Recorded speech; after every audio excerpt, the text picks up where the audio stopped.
Cumprimentamos a todos com a paz de nosso Senhor e Salvador Jesus Cristo. Estamos iniciando mais um programa EBD na TV.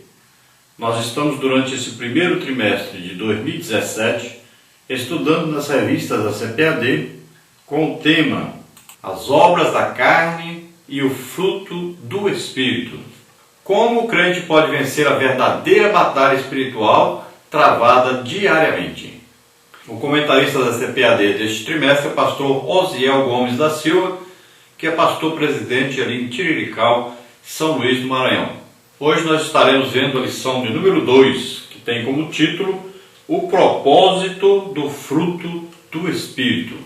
Então nós vimos na lição passada a diferença aí entre a carne e o Espírito. E hoje nós vamos ver o propósito desse fruto do Espírito. Então nós sabemos que é um fruto só, contendo aí 9 qualidades. E nós sabemos que quem comanda tudo isso é o Espírito Santo que está em nós. Ele faz morada em nós.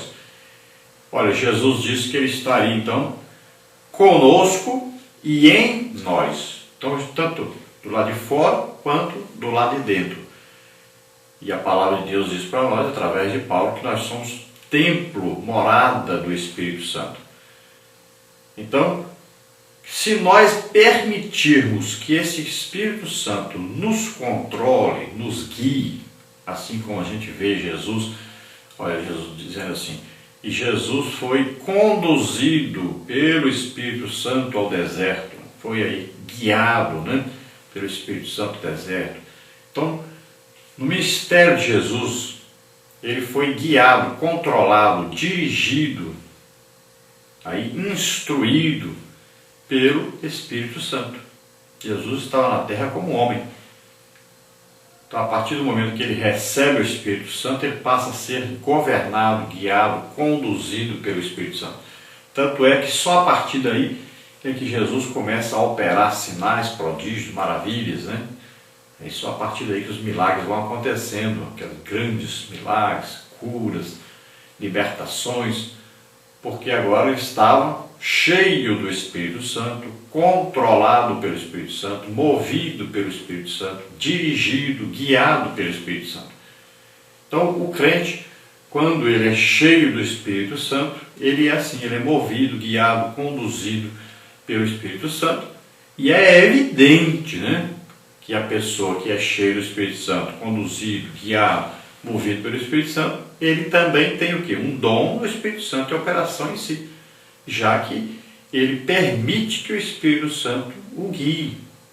Então, quando ele permite, quando ele se entrega totalmente na condução do Espírito Santo, o Espírito Santo vai usá-lo em um dom do Espírito Santo, é evidente. E isso vai o quê? Vai aumentando.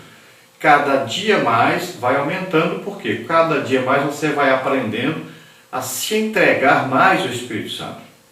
Você vai aprendendo a deixar-se conduzir, a deixar-se moldar-se. Então ele vai usando mais. Quanto mais espaço você dá, mais ele vai te usar. É assim que funciona. Então o crente deve procurar isso, viver na plenitude do Espírito. Viver debaixo do controle do Espírito Santo. Então o fruto está em nós assim como o Espírito Santo está. Se tirar o Espírito Santo, o fruto sai também. Veja só. Porque quem trouxe o fruto foi exatamente o Espírito Santo.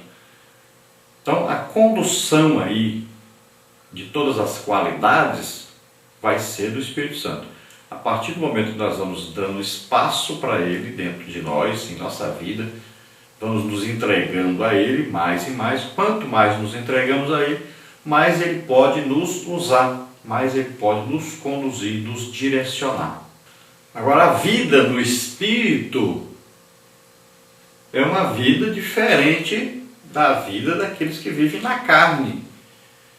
Então, agora, olha só, além da gente ter aquela luta interna, a carne contra o Espírito contra a carne, nós temos agora uma luta externa também, que é aquelas pessoas que querem viver na carne não aceitam aqueles que querem viver no Espírito.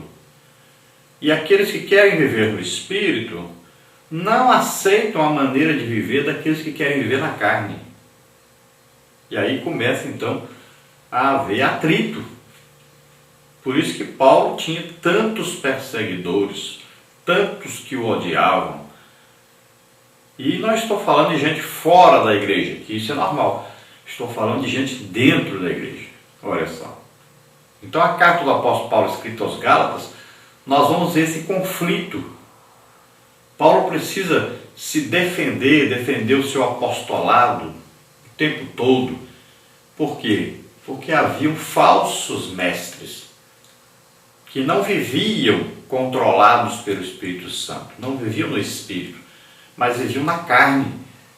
E esses que vivem na carne querem exigir das pessoas coisas que nem eles mesmos fazem, mas querem exigir que eles façam coisas, guardem dias, guardem a lei, guardem aí tanta coisa, se circuncidem.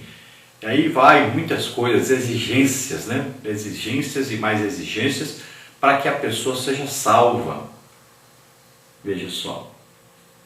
Às vezes a pessoa acredita que é salvo por causa de uma roupa que ele veste, às vezes ele acredita que ele é salvo por causa de uma coisa que ele faz, uma determinada coisa, ou por causa da alimentação dele, ou porque ele guarda um dia.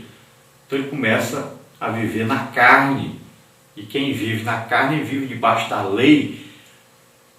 E ele vai criando mais leis ainda, mais normas ainda. Então são pessoas carnais, na verdade.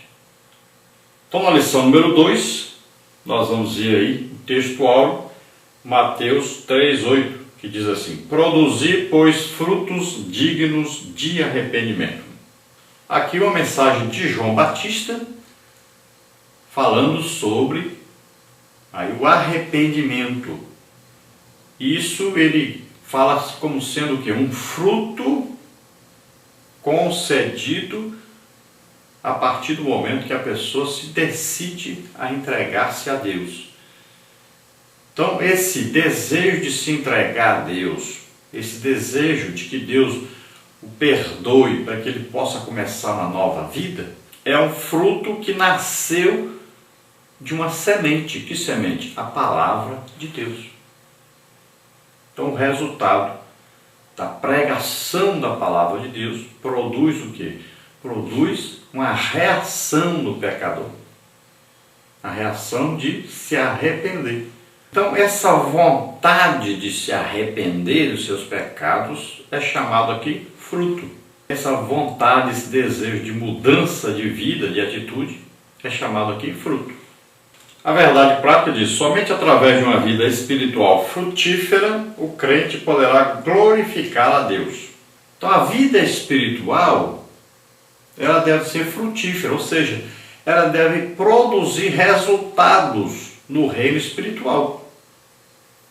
Imagine uma pessoa é salvo, mas ele não ganha nenhuma alma. Qual o resultado dessa vida dessa pessoa? Como é que nós vamos chamar essa pessoa de espiritual se ela não produz nada no reino espiritual? Ela ainda continua lutando contra si mesma o tempo todo. Nunca conseguiu progredir a ponto de ganhar almas, de produzir alguma coisa no reino de Deus. Ela está ainda no beabá. E tem pessoas assim, passa o ano inteirinho sem ganhar nenhuma alma. É uma pessoa infrutífera. Não tem resultado na sua vida espiritual. Ao invés de ele estar produzindo, ele ainda está preocupado com ele somente. Vive no egoísmo. Ele não conseguiu nem vencer ele próprio. Então no reino espiritual, ele ainda é considerado uma criança. Porque ainda está lá nas fraldas ainda, não consegue comer sozinho, não consegue andar sozinho, não consegue fazer nada só. Se aparece um endemoniado, ele vai procurar alguém para expulsar esse demônio. Aparece alguém doente, ele vai procurar alguém para orar para essa pessoa ser curada. Parece alguém que não é crente ainda, ele vai procurar alguém para pregar para essa pessoa. Tudo ele procura outra pessoa para fazer. Ele não faz nada, não produz nada. É dependente total dos outros. Uma criança não vive ainda uma vida no Espírito. Ainda não consegue compreender nem as doutrinas básicas do Evangelho. É aquilo que está escrito em Hebreus, né? Os rudimentos da doutrina. Não entendeu ainda nem o que é uma unção com óleo, o que é batismo do Espírito Santo, o que é um dom do Espírito Santo. Nada disso ele compreende ainda. Então nós temos que entender que nós somos chamados por Jesus para produzir fruto, para viver uma vida espiritual, para dar resultado no reino espiritual.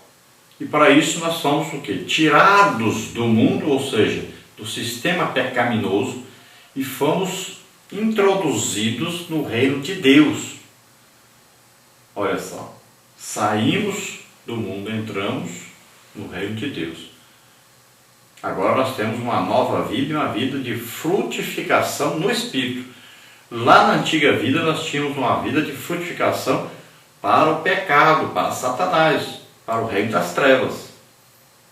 Agora nós temos que frutificar para o reino de Deus, dar resultado, produzir alguma coisa para o reino de Deus. E esse resultado, essa nova vida, essa nova maneira de viver, é que faz a diferença entre aquele que vive na carne e o que vive no Espírito.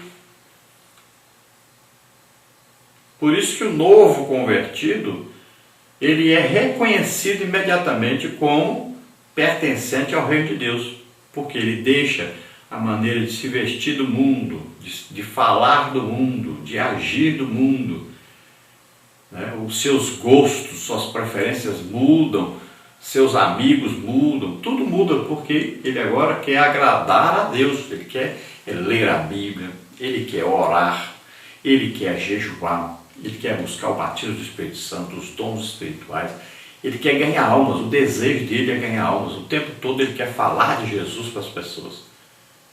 Olha só, é uma vida completamente nova.